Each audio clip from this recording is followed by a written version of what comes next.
రెండోది building the next petrochemical hub. ఆంధ్రప్రదేశ్ని ఇంకొక పెట్రోకెమికల్ హబ్గా తయారు చేయాలని. మూడోది pioneering the blue economy of tomorrow, Andhra Pradesh rule. Ocean economy, blue economy, అది ఫ్యూచర్ భవిష్యత్తు. అబండెంట్ ఆపర్చునిటీస్ ఉన్నాయి ఆంధ్రప్రదేశ్కి. ఎందుకంటే 1000 కిలోమీటర్ల సీ కోస్ట్, అది కూడా ఈస్ట్ కోస్ట్లో ఉన్నాం. ఇది ప్రపంచానికే గేట్వేగా తయారవుతుంది. దీన్ని ఎంత ఉపయోగించుకుంటే అంత సముద్రాన్ని ఉపయోగించుకొని మనం ముందుకు పోయే పరిస్థితి వస్తుంది. అందుకనే బ్లూ ఎకానమీ పైన ఏమేం చేయగలుగుతాయో కూడా ఫోకస్ పెట్టాం. ఇంకొక పైన achieving SDGs by catalysing nature అనే system scale, APCNF, Andhra Pradesh community managed natural farming. Natural farming ప్రపంచానికి ఒక నమూనా Andhra Pradesh. People are very happy. 1 farmer to 1 million. ఈ రోజుకి ఒక వ్యక్తితో స్టార్ట్ చేసి 10 లక్షల ఫార్మర్స్కి రీచ్ అయ్యాం. ఇది రాబోయే 5 ఏళ్లలో 40 లక్షల ఫార్మర్స్కి రీచ్ అయ్యే పరిస్థితి వస్తుంది. ఇది ప్రపంచానికి ఒక నమూనా. ఇక్కడికి వచ్చినప్పుడు నేను కాకుండా మినిస్టర్స్ లోకేష్ కానీ భరత్ కానీ వీళ్ళంతా దగ్గర 37 మీటింగ్స్ చేశారు. 5 రౌండ్ టేబుల్స్ అటెండ్ అయ్యాడు లోకేష్. 4 కాంగ్రెస్ సెషన్స్ కూడా అటెండ్ అయ్యాడు. అంటే వీలైనంత వరకు ఆంధ్రప్రదేశ్ని ప్రపంచ పటంలో పెట్టడం. అదే మరిగా ఎక్కడికక్కడ మేము ఇక్కడుండే అడ్వాంటేజ్ చెప్పడం. నేను ఫస్ట్ టైం మీటింగ్లో మీరు గుర్తుపెట్టుకోవాలి, నేను ఏదైతే ఐటీ బూమ్ చూసినప్పుడు హైదరాబాద్లో మొదటిసారి ఏం చేయాలో మాకు అర్థం కాకుండా series of round table conferences పెట్టి ఫస్ట్ మేము స్టార్ట్ చేసిన ప్రయత్నం మా జర్నీలో ఐటెక్ సిటీ. అది కూడా 2 ఏళ్లని నెగోషియేట్ చేసి 14 నెలల్లో కట్టించాం. L&T one of the best monument కట్టారు. ఇప్పటికి కూడా ఐటీ అంటే ఐటెక్ సిటీ అనేది మొత్తం వచ్చింది. ఇప్పుడు ఐటీ అంటే సైబరాబాద్ కూడా ఒక నగరమే నిర్మాణం చేశాం. దుబాయ్లో వాడు గుర్తు చేశారు నిన్ను, మేము మీడియా సిటీ స్టార్ట్ చేశాం, మీరు సైబరాబాద్ స్టార్ట్ చేశారని. వాళ్ళది దుబాయ్ మీడియా సిటీ, ఇక్కడ సైబర్ సిటీ మనం స్టార్ట్ చేశాం. అందుకే నేను నిన్న దావోస్ నుంచి చెప్పాను, 95 ఐటీ, 2025 ఏఐ, అప్పుడు ఇన్ఫర్మేషన్ టెక్నాలజీ, ఇప్పుడు artificial intelligence. That is the journey. ఇక్కడికి వచ్చినప్పుడు మీరు చూస్తే, అందుకనే ఒక్క ఐటీతో ప్రారంభమయ్యి మన వాళ్ళకు ఎవరికి తెలియకపోతే నేను ప్రపంచం అంతా తిరిగి మన శక్తి చెప్పిన తర్వాత ఆ రోజు కంపెనీస్ అన్నీ కూడా హైదరాబాద్ తీసుకొచ్చి 1 by 1 కంపెనీలు తీసుకొచ్చాం. ముందు హైటెక్ సిటీ కట్టాం, దానిపైన మనుషులు తీసుకొచ్చి దాన్ని ఫిలప్ చేయడానికి ప్రయత్నం చేశాం. అదే సమయంలో మీరు ఒకసారి చూస్తే చదువుకోవాలంటే కాలేజీలు లేవని రంగారెడ్డి జిల్లాలో 25 హై స్కూల్స్ లేవు. హై స్కూల్స్ లేని జిల్లాలో 200 ఇంజనీరింగ్ కాలేజీలు ప్రమోట్ చేశాం. దాంతో ఏమైందంటే హ్యూమన్ రిసోర్స్ వచ్చాయి, ఇక్కడి నుంచి ఆపర్చునిటీస్ వచ్చాయి, ఇండస్ట్రీ గ్రో అయింది.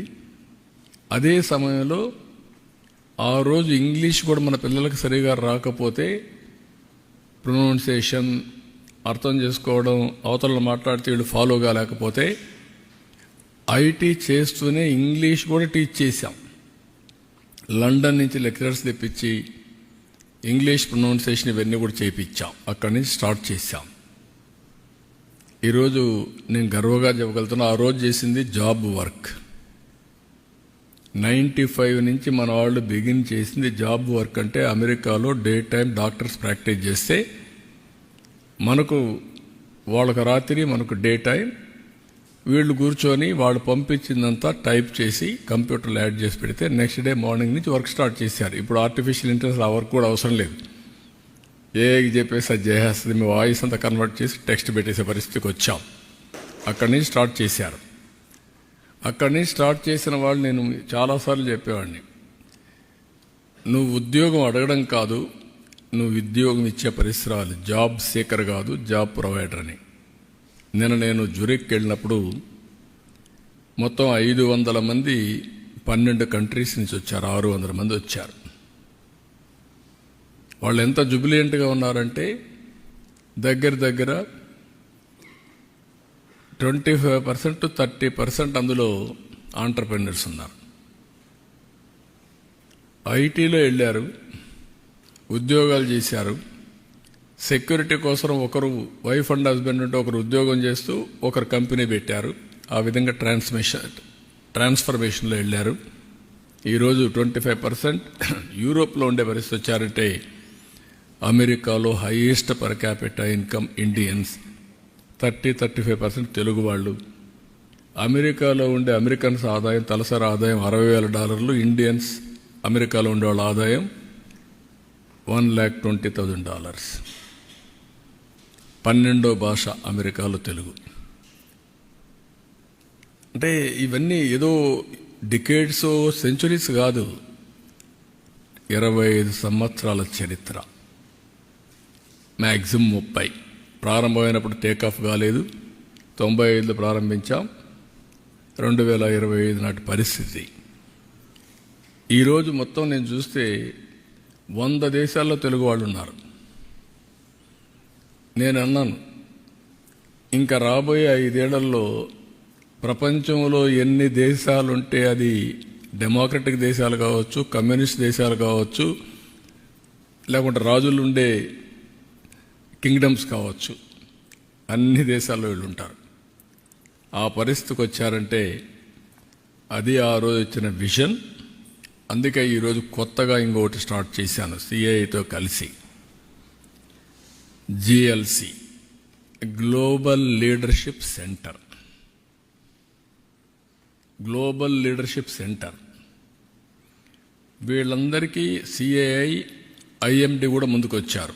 ఐఎండి సింగపూర్లో best university in business school. వాళ్ళు వచ్చి ఒక కొలాబరేషన్ చేసుకొని అకాడమిక్ ఇన్స్టిట్యూషన్స్ అన్నీ ఐఎండి తీసుకొస్తారు, వరల్డ్ బెస్ట్ ఇన్స్టిట్యూషన్స్ని. సిఐఐ ప్రాతినిధ్యం వహిస్తారు. ఒక మేనేజ్మెంట్ కమిటీ ఒకటి పెడతాం. దీంట్లో టాప్ ఇండస్ట్రియలిస్టులు అందరినీ ఇన్వాల్వ్ చేస్తాం. మేనేజ్మెంట్ కమిటీలో కూడా గ్లోబల్ లీడర్స్ అందరినీ తీసుకుంటాం. Who are all willing to join, will take them. Global లీడర్స్ని, ఆంటర్‌ప్రెన్యూర్స్ని ప్రమోట్ చేస్తాం. 2047కి ఈరోజు పర్ క్యాపిటల్ ఇన్కమ్లో నెంబర్ 1 ఉన్నాం. ఆ రోజుకి వెల్త్ క్రియేషన్లో, వెల్త్లో మోస్ట్ ఇన్ఫ్లుయెన్షియల్ కమ్యూనిటీగా ఇండియన్స్ ఉంటారు. దాంట్లో 35% తెలుగు వాళ్ళు ఉంటారు. దట్ ఈస్ మై డిజైర్, నా కోరిక, నా ఆశయం. దానికోసం పనిచేస్తున్నాం. ఇవన్నీ సాధ్యమంటే మన కళ్ళ ముందనే కనపడుస్తున్నాయి. Proof of concept. ఇది సాధ్యం. సాధారణమైన వ్యక్తుల్ని అసాధారణమైన వ్యక్తులుగా తయారు చేయడానికి నేను ప్రయత్నం చేస్తున్నాను. అది జరుగుతుంది. దానికి ఈ ఆర్గనైజేషన్ ఎస్టాబ్లిష్ చేస్తున్నాం. అమరావతిలోనే ఈ కన్వెన్షన్స్ అన్నీ ఉంటాయి. గ్లోబల్ లీడర్షిప్ ఫోరం కన్వెన్షన్స్ ఇక్కడ ఉంటాయి. డిఫరెంట్ కంట్రీస్లో చాప్టర్స్ ఉంటాయి. సిఏఏ కూడా ఇన్వాల్వ్ అవుతుంది. ఇద్దరూ కలిసి దీన్ని ప్రమోట్ చేసి అటు కార్పొరేట్ గవర్నెన్స్, పబ్లిక్ గవర్నెన్స్లో రాణించే విధంగా లీడర్షిప్ను తయారు చేసి ఫ్యూచర్ ఛాలెంజెస్ని సమర్థవంతంగా ఎదుర్కోవడానికి ఏ విధంగా తయారు చేయాలో ఆ విధంగా తయారు చేస్తాం. దీనివల్ల ప్రపంచానికి సర్వీస్ అందించడానికి భారతదేశం ఒక హబ్గా తయారవుతుంది. మీరు ఈ విషయం గుర్తుపెట్టుకోవాలి. రాబోయే రోజుల్లో ఏపీ ప్రపంచానికి అన్ని సేవలు ఇవ్వగలిగే స్థాయికి చేరుకుంటుందని ముఖ్యమంత్రి చంద్రబాబు ఆశాభావం వ్యక్తం చేశారు. 5 ఏళ్లుగా రాష్ట్రంలో విధ్వంసమైన రాష్ట్ర ఆర్థిక వ్యవస్థను గాడిలో పెడుతున్నామని వెల్లడించారు. గూగుల్ కంపెనీని రాక రాష్ట్రానికి ఒక గేమ్ చేంజర్గా మారుతుందని వివరించారు.